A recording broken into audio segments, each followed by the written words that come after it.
अस्सलाम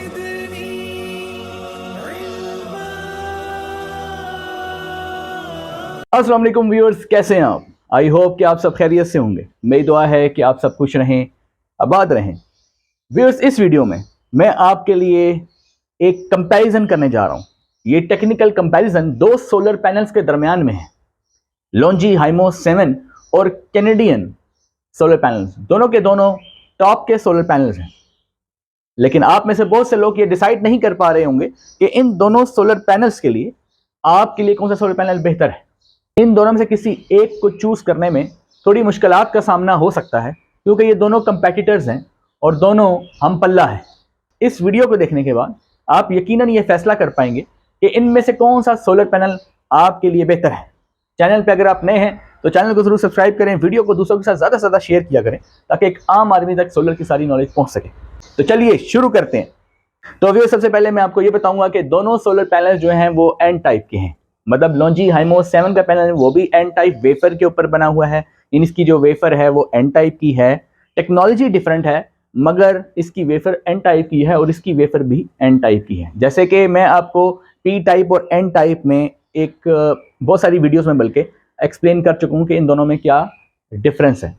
ठीक है, अगर आप मजीद गहराई में जानना चाहते हैं कि इनमें क्या डिफरेंस है तो आप ये वीडियो देख सकते हैं। तो ये दोनों के दोनों इनकी वेफर जो हैं वो एन टाइप के हैं, और लेकिन टेक्नोलॉजी में डिफरेंस है। हाइमो 7 का जो सोलर पैनल है इसकी टेक्नोलॉजी है HPDC और इसकी जो टेक्नोलॉजी है वो है टॉपकॉन टेक्नोलॉजी। तो ये टॉपकॉन है यानी कि टनल ऑक्साइड पैसिवेटेड कॉन्टैक्ट, और ये है HPDC यानी हाइब्रिड पैसिवेटेड डुअल कॉन्टैक्ट। तो ये है हाइब्रिड पैसिवेटेड डुअल कॉन्टैक्ट, यानी यहाँ पर भी कुछ पैसिवेशन लेयर्स ऐड की गई हैं ताकि एफिशिएंसी को इंक्रीज किया जा सके। और यहाँ पर टनल ऑक्साइड पैसिवेटेड कॉन्टैक्ट का भी यही मतलब है कि यहाँ पर भी कुछ पैसिवेशन लेयर भी ऐड की गई हैं सोलर सेल के अंदर, और इसके अलावा उसमें जो है वो एक टनल बनाई गई है, यानी ताकि वहाँ से इलेक्ट्रॉन को एब्जॉर्ब किया जा सके, इलेक्ट्रॉन रिकम्बिनेशन को रोका जा सके, ओवरऑल जो मॉड्यूल की इफिशिएंसीज हैं वो बढ़ाई जा सकें। जो हाइमो 7 है उसमें दो सीरीज हैं, आपको पता है कि दो उसमें सीरीज आती हैं, एक LR5 है और एक है LR7, राइट। तो इसी तरह कैनेडियन जो है उनमें दो सीरीज नहीं है, उसमें कहीं ज़्यादा सीरीज हैं। मतलब कैनेडियन में अगर आप जाएं तो बाई हाईक्यू 6 भी है, फिर बाई हाईक्यू 7 भी है, फिर टॉप बाई हाईक्यू 6 है, फिर टॉप, यहाँ देखें टॉप बाई हाईक्यू नहीं लिखा बल्कि यहाँ टॉप हाईक्यू 6 लिखा हुआ है, यानी कि यहाँ पे वर्ड देखें, यहाँ पर बाय लिखा हुआ है, यहाँ पर बाय नहीं लिखा हुआ। इन दोनों में डिफरेंस है, top bye Haikyu 6, top Haikyu 6। तो ये दोनों डिफरेंट सीरीज हैं। और टॉप बाई हाईक्यू 6 को अगर आप देखें तो ये 565 वाट से लेकर 595 वाट तक के पैनल इस सीरीज में लाई करते हैं। जबकि यहाँ पर हाईक्यू 6 में देखें जहाँ पे बाय नहीं लिखा हुआ, यहाँ पे जरा बाय पे आप गौर करें, यहाँ बाय नहीं लिखा हुआ, तो यहाँ 570 वाट से लेकर 600 वाट तक ये सीरीज आती है। अब ये दो नहीं है बल्कि इस तरह की और भी बहुत सारी सीरीज हैं।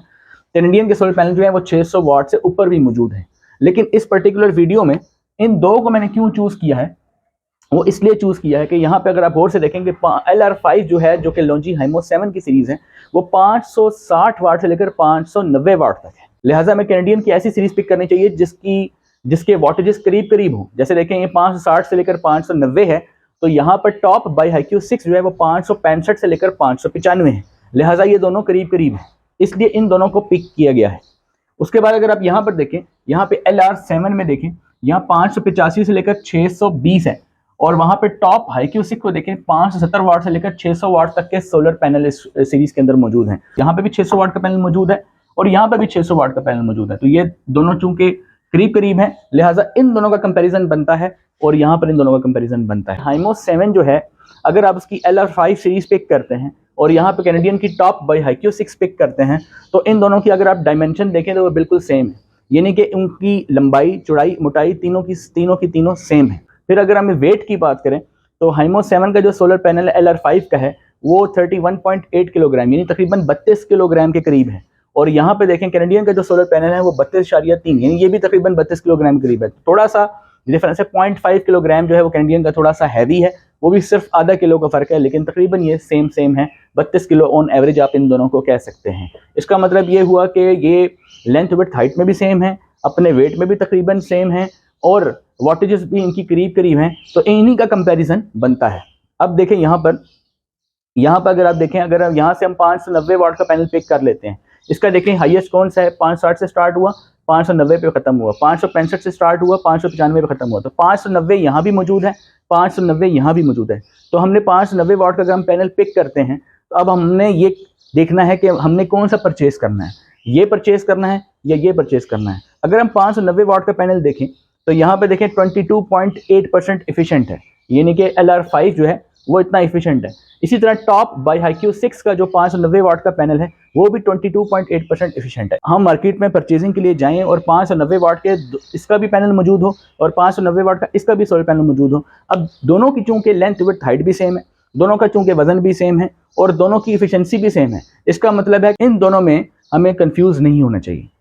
इनमें से कोई सा भी सोलर पैनल मिले वो हमें ले लेना चाहिए, ठीक है, चाहे वो कैनेडियन हो चाहे वो हाइमो 7 हो। लेकिन अगर हमारे पास मार्केट में चॉइस मौजूद हो इन दो सीरीज की, यानी कि जिसमें एक LR7 है और एक टॉप HiQ6 है, यहाँ पे देखिए बाय लिखा है या बाय नहीं लिखा है, टॉप HiQ6 की बात हो रही है। यहाँ पे 585 वाट से लेकर 620 वाट तक है, ये 570 वाट से लेकर 600 वाट तक है।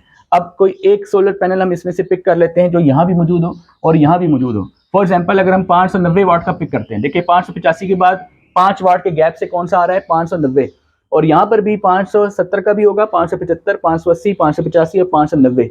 590 यहाँ भी है, 590 यहाँ भी है, 600 यहाँ भी है, 600 यहाँ भी है, राइट। लेकिन हम 590 अगर पिक कर लेते हैं और फिर देखते हैं कि उसकी डायमेंशन में क्या फर्क आएगा, उसके वेट में क्या फर्क आएगा और उसकी एफिशिएंसी में क्या फर्क आएगा।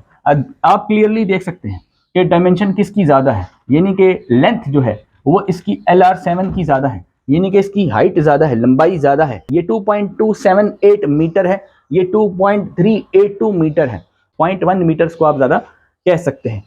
वेट में देखें तो वेट में काफ़ी ज़्यादा डिफरेंस नज़र आ रहा है, तकरीबन 6 किलो वजन जो है उसका डिफरेंस मौजूद है। यानी कि देखें LR7 का जो पैनल है वो काफ़ी वेटेड है, यानी कि 6 किलो कैनेडियन से ज़्यादा हैवी है। अब एक ऐसी जगह सोलर पैनल आप इंस्टॉल कर रहे हैं जहाँ पे आप ज़्यादा वेट को बर्दाश्त नहीं कर सकते, तो जाहिर है कि वहाँ पे आप इसको चूज़ करेंगे। लेकिन अगर आप एक ऐसी जगह, आपका स्ट्रक्चर मजबूत है और वेट आपके लिए मैटर नहीं करता है और लेंथ भी कोई खास मैटर नहीं करती है, तो फिर बात चली जाएगी इफिशिएंसी पे, फिर आपको इफिशिएंसी देखनी पड़ेगी। तो अगर हम इफिशिएंसी पे आते हैं, 590 वाट का यहाँ से पिक कर लेते हैं, 590 वाट का यहाँ से पिक कर लेते हैं और दोनों की इफिशिएंसी को कंपेयर करें तो 21.8% है हाइमो 7 का पैनल, जबकि कैनेडियन यहाँ पे विन कर जाता है, यानी 1% एफिशिएंसी कैनेडियन की ज्यादा है। इसी तरह अगर हम 600 वाट का पैनल लेते हैं तब भी 1% का फर्क नजर आएगा। इजीली जो है वो आप इनमें से चॉइस कर सकते हैं कि आपको इनमें से कौन सा सोलर पैनल परचेज करना चाहिए। लॉन्जी हाइमो 7 का पैनल हो चाहे कैनेडियन का पैनल हो, इन दोनों की जो एनुअल डिग्रेडेशन है वहां पे दोनों सेम है, यानी कि फर्स्ट ईयर पहले साल जो डिग्रेडेशन है वो 1% है और इसकी भी 1% है। फिर एनुअल डिग्रेडेशन यानी हर साल डिग्रेडेशन 0.4% है और इसकी भी 0.4% है। इसका मतलब ये हुआ ये टाइम है, ये XY एक्सिस आपके सामने बनाया है और यहाँ पे हम पावर ले लेते हैं, Y एक्सिस के ऊपर हम पावर ले लेते हैं। तो ये हो गया 1 साल, फिर हो गया 2 साल, करते करते करते यहाँ पे आ गया 30 साल। तो देखें जब आपने परचेज किया, जब वो मैन्युफैक्चर हुआ तो उसकी पावर कितनी थी, 100%। फिर वक्त के गुजरने के साथ साथ जब एक एक साल गुजरता गया तो पावर कम होती गई। 30 साल के बाद क्या वो पावर जीरो हो जाएगी? क्या 30 साल के बाद पैनल खत्म हो जाएगा? क्या 30 साल के बाद पैनल उठा के आपको डंप कर देना चाहिए? नहीं, बल्कि 30 साल के बाद भी वो कितनी पावर दे रहा होगा, 87.4%। ये दोनों का सेम सिनेरियो है। कैनेडियन वाले भी यही क्लेम कर रहे हैं 87.4% आफ्टर 30 इयर्स, और लॉन्जी हाइमो 7 वाले भी यही क्लेम कर रहे हैं कि 30 साल के बाद पावर कितनी मिलेगी, 87.4% ऑफ द टोटल पावर। ठीक है जी। लिहाजा डिग्रेडेशन वाले मामले में तो ये दोनों एक जैसे हैं। लेकिन अगर हम बात करें टेम्परेचर कोफिशिएंट की, तो टेम्परेचर कोफिशिएंट इसका बेहतर है, यानी कि यहां पर 0.01% बेटर है।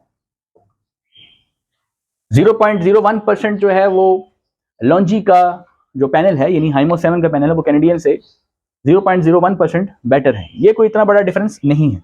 लेकिन ये टेम्परेचर कोफिशिएंट है क्या? टेम्परेचर कोफिशिएंट का मतलब ये क्या, ये माइनस क्यों लगा हुआ है यहाँ पर, और ये नंबर आपको क्या बता रहा है, ये परसेंटेज किस चीज की है और पर डिग्री का क्या मतलब है? जबकि आम बंदा तो ये सोचता है कि जब धूप ज्यादा होती है तो पावर बढ़ती है। यानी आम बंदे के ज़हन में तो ये बात है कि जब जून और जुलाई में जब धूप ज्यादा पड़ती है तो करंट ज्यादा जनरेट होता है, यानी सोलर पैनल आपको ज्यादा पावर दे रहा होता है। तो फिर ये क्या चीज है, इसको समझना बहुत जरूरी है। लेकिन इसको समझने से पहले आपको एक चीज समझना और भी जरूरी है कि सोलर पैनल के ऊपर जो लाइट आके फॉल कर रही होती है, अमाउंट ऑफ लाइट, जितने फोटॉन्स उसके ऊपर आके फॉल कर रहे होते हैं उसकी सरफेस के ऊपर, राइट, उसे हम कहते हैं सोलर इरेडियंस।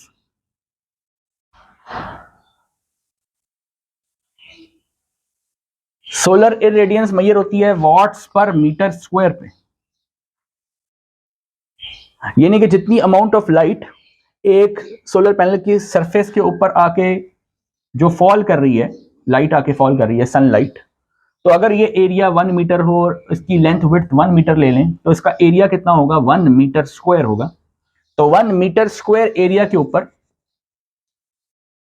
वो लाइट जितने वॉट जनरेट कर रही है, यानी जितनी लाइट आके फॉल कर रही है और वॉट जनरेट कर रही है, ठीक है, वो है सोलर इरेडियंस।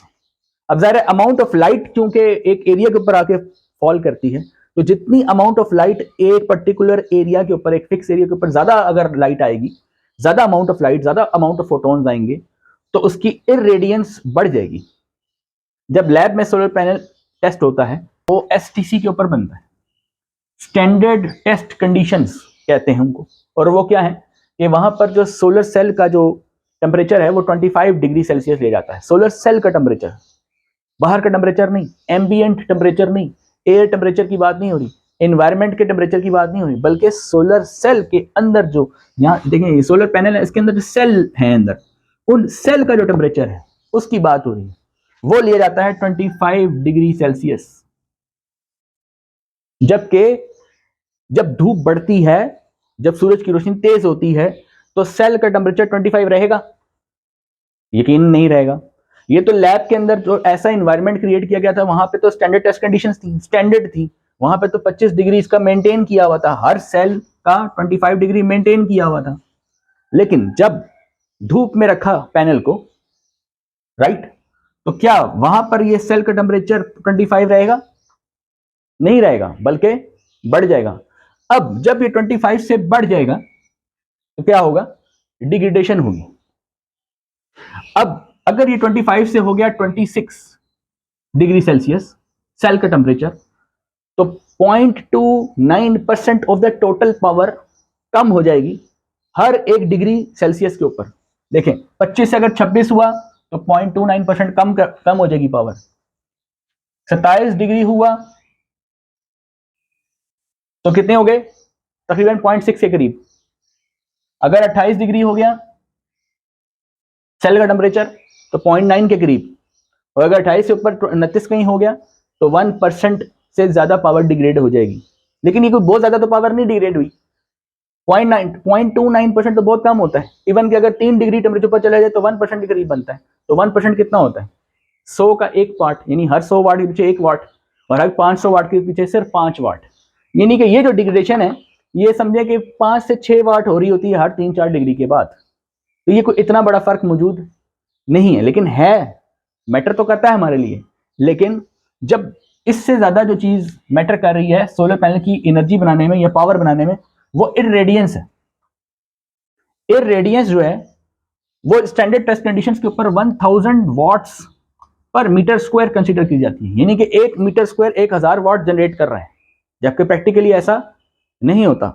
प्रैक्टिकली मॉड्यूल की इफिशिएंसी देखी जाती है, जैसे अभी आपको बताया गया कि ये 22.8% इफिशिएंट है, ठीक है, कोई 21% इफिशिएंट है, कोई 22% इफिशिएंट है।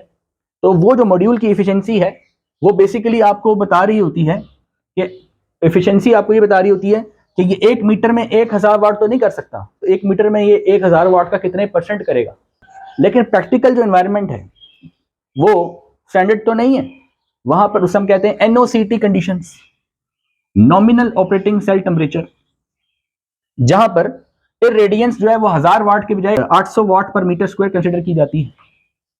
यानी जो प्रैक्टिकल एनवायरनमेंट है वहां पे इरेडियंस भी 1000 नहीं है, प्रैक्टिकल एनवायरनमेंट में इरेडियंस भी 1000 नहीं है, प्रैक्टिकल एनवायरनमेंट में इरेडियंस भी 1 मीटर स्क्वायर में 800 वाट है। लेकिन क्या 1 मीटर स्क्वायर 800 वाट जनरेट करता है? नहीं, बल्कि इस 800 वाट का भी कितना परसेंट, जितना वो मॉड्यूल एफिशिएंट है। फॉर एग्जांपल अगर 22% एफिशिएंट है तो हम 800 वाट का 22% ले लेंगे, राइट। अब चलें, इरेडियंस के हिसाब से तो हमने कैलकुलेशन कर ली, लेकिन क्या जो इरेडियंस के हिसाब से हमने कैलकुलेशन कर ली कि भाई इतने मीटर स्क्वायर के अंदर इतने वाट जनरेट होने चाहिए, क्या वही वाट मिलेंगे? नहीं, बल्कि उससे भी कम मिलेंगे। क्यों भाई? इरेडियंस तो है, धूप तो है, उसका एक फायदा तो है इरेडियंस का कि आपको यहाँ पे वाट्स ज्यादा मिल रहे हैं, मगर एट द सेम टाइम आप ये भी तो देखें कि उसका जो सेल का टेम्परेचर है वो भी तो राइज कर रहा है। जब धूप ज्यादा पड़ेगी तो सेल का टेम्परेचर 25 तो नहीं रहेगा, 26, 27, 28 आगे बढ़ेगा। जब आगे बढ़ेगा तो एक पावर यहाँ पे डिग्रेड होगी, हर डिग्री के ऊपर एक पावर डिग्रेड होगी। जब हर डिग्री सेल्सियस के ऊपर पावर डिग्रेड होगी, लिहाजा जो कैलकुलेशन के मुताबिक थियोरेटिकली हम पावर सोच रहे थे, एक्सपेक्ट कर रहे थे, वो नहीं मिलेगी, बल्कि थोड़ी सी कम मिलेगी। अब जैसे मैंने बताया कि हर 3-4 डिग्री के बाद तकरीबन 5 से 6 वाट का फर्क पड़ रहा है अगर 500 वाट का पैनल है। तो इसी तरीके से अगर वो 20 डिग्री बढ़ गया या 30 डिग्री बढ़ गया, फर्ज करें ये 45 डिग्री तक हो गया, यानी 20 डिग्रीज का फर्क पड़ गया, तो फिर अंदाजा लगा लें कितने वाट्स का तकरीबन फर्क आएगा। तो लिहाजा प्रैक्टिकल एनवायरनमेंट के अंदर जब धूप तेज होती है तो हमें इरेडियंस तो ज्यादा मिलती है, मगर हमें डिग्रेडेशन भी साथ साथ मिलती है। लिहाजा सोलर पैनल की एक लिमिटेशन है, सोलर पैनल की पावर की एक लिमिटेशन है, ये एक ट्रेड ऑफ है। यानी कि जब सनलाइट हमें मिलती है तो उसमें सिर्फ फोटॉन्स नहीं होते, बल्कि उसमें हीट भी होती है। और सोलर पैनल के ऊपर 2 mm का ग्लास है, वो जो उसके ऊपर ग्लास है वो 2 mm का है। आपको मैं ऐसे समझा दूं कि अगर आप गाड़ी में बैठे हो और जून जुलाई का मौसम हो और सख्त गर्मी हो और आप गाड़ी के अंदर बैठ जाएं और एसी नहीं चलाना आपने, और शीशे आपने गाड़ी के बंद कर लेने, अब गाड़ी के अंदर सफोकेशन भी हो जाएगी और हीट अंदर ट्रैप हो जाएगी और अंदर बैठना ज्यादा मुश्किल हो जाएगा। यानी आपको गाड़ी के अंदर ज्यादा गर्मी लगेगी और बाहर निकलेंगे तो ताजी हवा मिलेगी, गर्मी भी थोड़ी कम हो जाएगी, क्योंकि हीट बाहर ट्रैप नहीं हुई हुई, हीट गाड़ी के अंदर ट्रैप हुई हुई है ग्लास की वजह से। इसी तरीके से सोलर पैनल जो है उसकी जो शीट है जो बेसिकली एनर्जी बनाती है वो ग्लास के अंदर है, और ग्लास 2 mm का है। उसके अंदर जो है वो हीट जब आएगी, सनलाइट फॉल करेगी, तो जो इरेडियंस है उससे तो हमें फायदा हो गया, लेकिन हीट से हमें थोड़ा नुकसान हो गया। हीट से हमें क्या नुकसान हो गया कि ग्लास के अंदर हीट ट्रैप हो गई, ग्लास भी गर्म हो जाएगा और अंदर सोलर पैनल जो है उसका सेल का टेम्परेचर है वो भी राइज होने लग जाएगा। ये नंबर जितना छोटा होगा उतना बेहतर है, और ये नंबर जितना बड़ा होगा उतना बेहतर नहीं है। यानी कोई सोलर पैनल परचेज करें, अगर फॉर एग्जांपल वो 0.28 है और यहाँ 0.3 है या उससे भी ज्यादा है, आपके लिए 0.28 बेहतर है, क्योंकि वो कम डिग्रेड होगा, हीट से उसका नुकसान कम होगा, हीट से नुकसान जो है पावर का कम होगा। जिसका नंबर ज्यादा है वहां पे जाहिर है कि ज्यादा होगा। तो अब बात कर लेते हैं बाई फैसिलिटी की। तो इसकी जो बाई फैसिलिटी है वो 80 to 85% है, और यहां पर भी 80 to 85% बाई फैसिलिटी क्लेम की गई है। एक होता है पावर गेन, यानी बाईफेशियल पावर गेन। तो पैनल जब बाईफेशियल होता है तो वो कुछ पावर गेन भी कर रहा होता है, एक्स्ट्रा पावर भी जनरेट कर रहा होता है, यानी 5%, 10%। ये डिपेंड करता है टेम्परेचर पे, इन्वायरमेंट पे। जितनी इन्वायरमेंट की कंडीशंस जो हैं वो सूटेबल होंगी सोलर पैनल के लिए, उतना उसको बाईफेशियल गेन जो है वो मिलेगा, यानी पावर गेन जो है उसको मिलेगा। पर्क टेक्नोलॉजी को अगर हम कंपेयर करें एन टाइप के साथ, तो पर्क में आपको पता होना चाहिए कि 75% से ज्यादा बाईफेशियल फैक्टर नहीं मिलता। एन टाइप में ये बाईफेशियल फैक्टर इंप्रूव होके 80% के करीब है। और अगर हम HJT टेक्नोलॉजी की बात करें तो वो उसका बाईफेशियल इससे भी ज्यादा है, उसका 90% से भी ज्यादा है। तो एक वीडियो जो है वो आप लोगों के लिए बनाऊंगा जिसमें HJT टेक्नोलॉजी को एक्सप्लेन किया जाएगा और HJT का सोलर पैनल को दूसरों के साथ कंपेयर किया जाएगा। इस वीडियो को देखने के बाद यकीनन आप ये फैसला कर पाएंगे कि कौन सा सोलर पैनल आपके लिए बेहतर है। चैनल पर अगर आप नए हैं, चैनल को जरूर सब्सक्राइब करें, वीडियो को दूसरों के साथ ज़्यादा से ज़्यादा शेयर किया करें ताकि एक आम आदमी तक सोलर की सारी नॉलेज पहुंच सके। तो मिलते हैं नेक्स्ट वीडियो में, तब तक के लिए अल्लाह हाफिज़।